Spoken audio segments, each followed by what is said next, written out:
Olá, sejam bem-vindos à nossa análise do Plano Inovar. Janeiro de 2026, olha, foi um mês de bastante movimento para os mercados, tanto no cenário global quanto aqui no Brasil.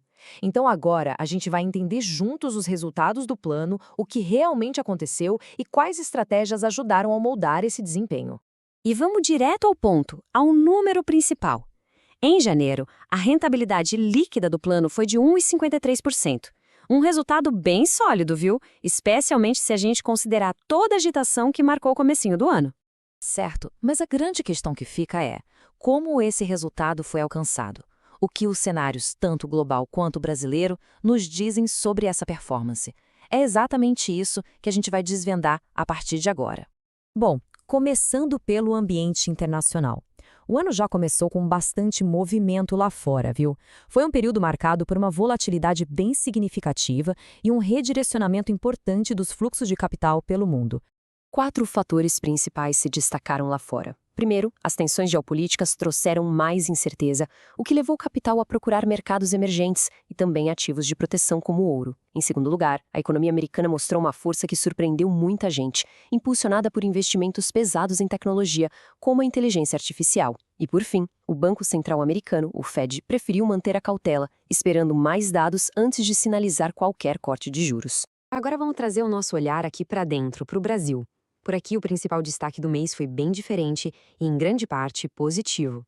Tivemos notícias importantes sobre a inflação e os juros. O contraste entre os cenários é bem nítido. Enquanto o mundo vivia essa volatilidade, o Brasil consolidava o seu processo de desinflação. O nosso índice de inflação, o IPCA, fechou 2025 dentro da meta. E isso abriu um espaço importante para o Banco Central sinalizar o início de um ciclo de cortes na nossa taxa básica de juros, a Selic. Portanto, o sentimento geral é de otimismo, mas, sabe, com o pé atrás. Os fundamentos da economia estão melhorando no curto prazo, o que é ótimo, mas os desafios estruturais como a questão fiscal e o cenário político de 2026 continuam no radar. A palavra de ordem, então, continua sendo disciplina. Ok, já entendemos os cenários, agora vamos ao que realmente interessa. Como tudo isso se traduziu na prática, no desempenho dos investimentos do Plano Inovar. Vamos mergulhar nos números.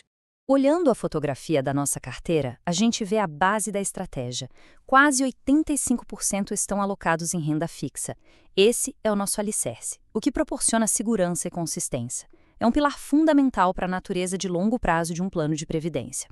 Analisando o desempenho de cada classe, a renda fixa rendeu 1,06%, se beneficiando justamente da perspectiva de queda de juros. Os investimentos estruturados também tiveram um resultado bem positivo, com 1,94%. Já a nossa alocação internacional foi um pouco impactada pela volatilidade global e por um câmbio desfavorável, registrando um recuo. Mas o grande destaque do mês foi, sem a menor dúvida, a renda variável. E aqui está um número de destaque, um ganho de 11,11% na carteira de renda variável em um único mês. Esse resultado espetacular reflete o momento positivo da Bolsa Brasileira, que atraiu um fluxo muito forte de capital estrangeiro, exatamente por conta desse cenário doméstico mais favorável que a gente comentou. Então, depois de tudo isso, qual é a grande lição que um mês como janeiro nos deixa? O mais importante é perceber que, mesmo em ambientes mais voláteis, uma carteira bem equilibrada consegue capturar boas oportunidades sem abrir mão da prudência.